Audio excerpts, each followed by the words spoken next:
T.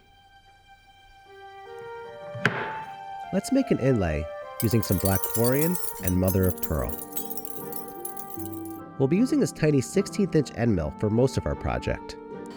Let's start by cutting out the pockets out of our black Corian. And then we're going to cut the profile of our letter using a 1/4-inch end mill. Next, we'll use this template that I created on the ShopBot to help us batch out 25 tiles at a time. Apply a dab of CA glue and affix a tile to each square. Mother of pearl is surprisingly easy to cut using our tiny end mill. I use the same bit for all 106 tiles. Then, let's drench each template in acetone to help loosen the CA glue.